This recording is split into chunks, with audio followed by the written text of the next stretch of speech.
Hey, what's up? It's iCkEdMeL. Thank you for stopping by. Welcome to the channel. Appreciate you. And somebody reached out to me tonight with some crazy information regarding Lisa, Nina, and Charles. Okay. And if you don't know about this story, this is with regards to Marisela Botello, the woman that went missing in October 2020 when traveling from Seattle to Texas.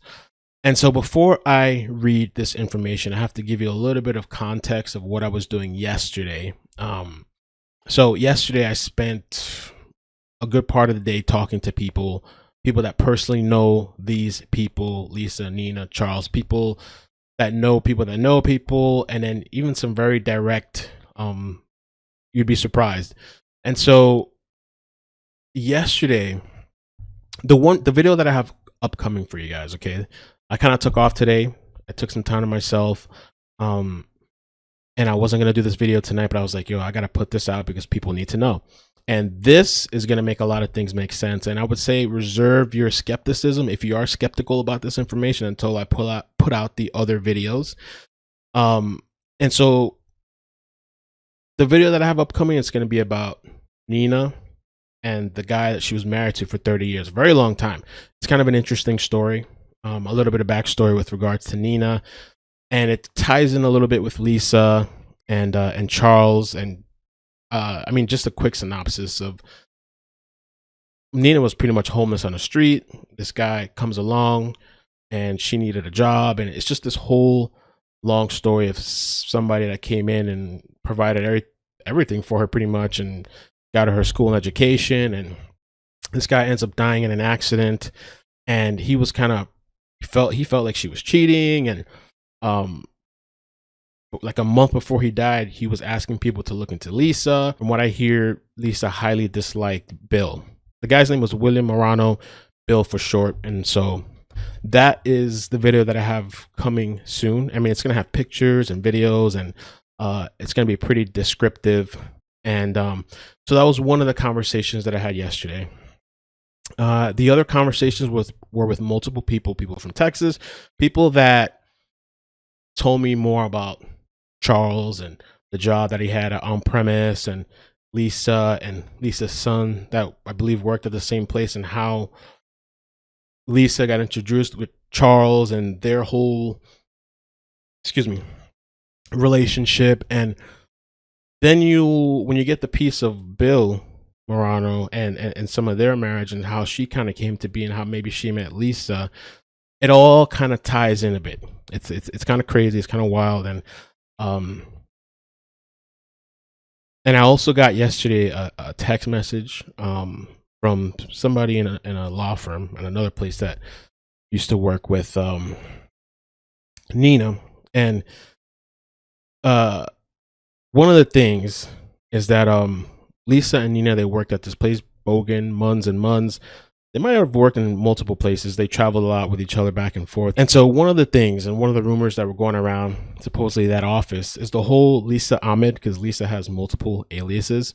Lisa Ahmed, and some of you guys might have heard this from yesterday's video. That whole situation allegedly was an arranged marriage for money and immigration status. And that was kind of one of the things there, which I totally believe very possible, because when you look into some of these people, like I said, super shady. The other thing too, this person said, Lisa and Nina held themselves out as married, which is going to tie into this and other things, but I don't know if that was ever legal.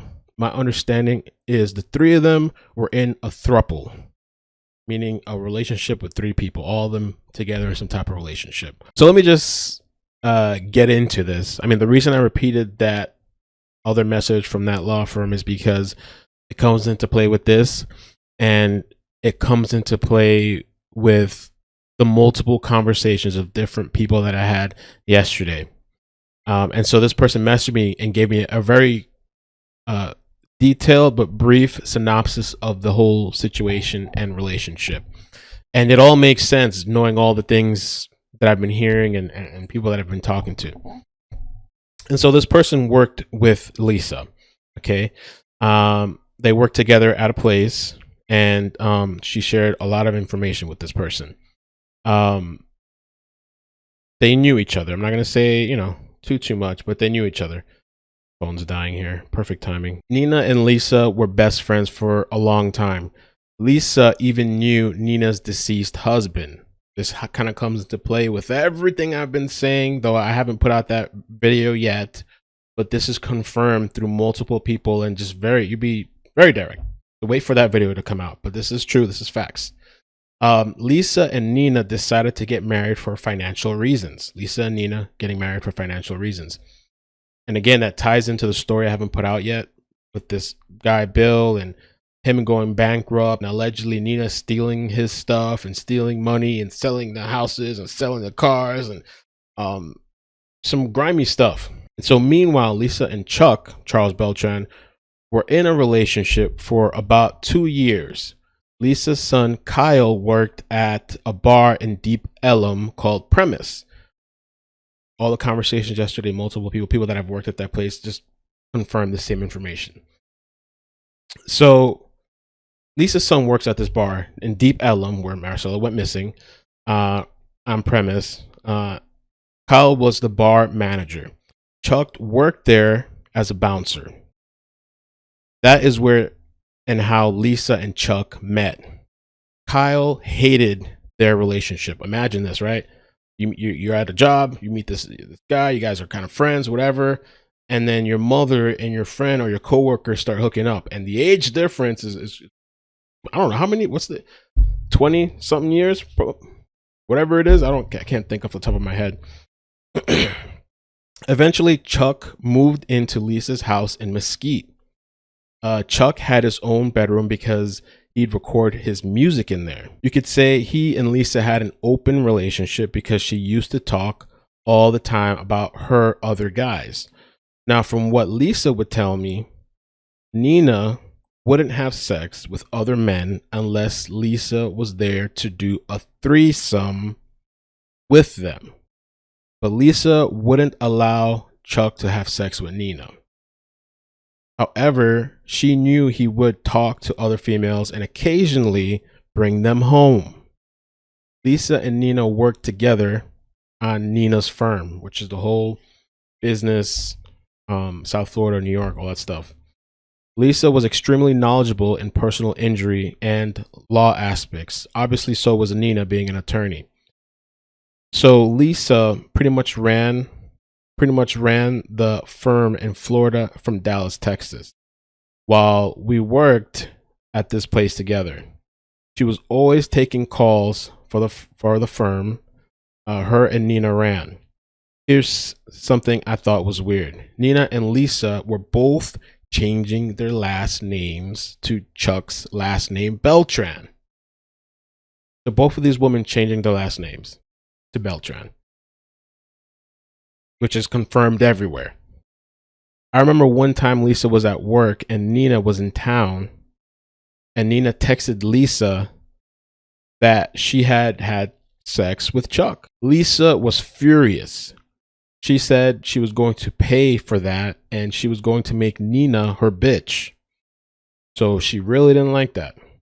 The Santa Muerte stuff was honestly never talked about. And the Santa Muerte stuff, I don't think it's something to get hung up over on. So far, 2 people that I've spoken to have mentioned that. I'm gonna leave that to the side. It's not, to me right now, it's not that important. We'll get to that later. There's a bunch of other bigger things to talk about. But I specifically remember Lisa saying she did not believe in God at all. And I'm in my feelings about the whole situation because I knew all 3 of them involved, and not once did I ever think Lisa or Nina would ever do something like this. And that's the gist of the information. And so they were in some sort of somewhat, and this is what the other person told me, the throuple, and this is what I've heard from multiple people, that there was some sort of weird relationship going on between these 3 people. And I guess Lisa didn't like that Nina had sex with Chuck. And so I wonder, this must have been a thing where they bring people over or whatever. And it just makes me think and wonder what could have happened that night with Marisela. Now, that's all for the message right there. There is so much more details because I've spoken to a couple of people as far as Chuck and Lisa and Supposedly there was some sort of rumor, and I don't know if it was true. This is what Lisa was saying. That supposedly Lisa was in some cult where when she was younger. I don't know if that's true or not, but it also kind of brings into play maybe Santa Muerte. I don't know. Um, and yeah, and there's just a lot. There's just a lot. So I wanted to put this out there so you guys can take it, digest it. If you're skeptical about it, I would say try to reserve a little bit of that until some of the other videos that I have drop. My goal right now is to get the Bill Marano and Nina Marano part of their story out in that marriage, and you can see how some of those things went. And then after that, we're going to deep dive, I think, into the Chuck, the Lisa, and maybe even her son. You know, I heard a lot of things about that whole situation. And so, yeah, I appreciate you guys. Thank you for all the support. Please hit the like button, the subscribe button, turn on the bell with notifications. And I got to give a quick thanks to Jennifer, Angela, Cece, Cynthia, Bella, Jason, Lisa, Sharon, Kay. It's a lot of names. Thank you guys for the donations or super chats, cash apps. I appreciate you guys. And yeah, it's just it's the story. This whole thing is a mess. And what I was thinking, it was just so, it's just sometimes kind of wild to me in life, the little things that happen from years and years and years and years to bring you to where you're at this point in day. Like if you just look back at some of Nina and the guy William, and you know, this guy, she didn't have nothing. She was on the street. Her parents kicked her out. She was supposedly Jehovah's Witness, and she was like on her last dime, and this guy comes in with multiple businesses. He has money, offers her a job. He was married at the time. He ends up, I guess, divorcing the woman he was with. He gets with Nina, and for 10 years they're traveling. I mean, I shouldn't say too much of the story. I want to wait. And it to me, my impression that I got, it's almost like she got what she could get out of him. I feel like he put her through school. I think she had some school debt, but he paid for a lot of the school.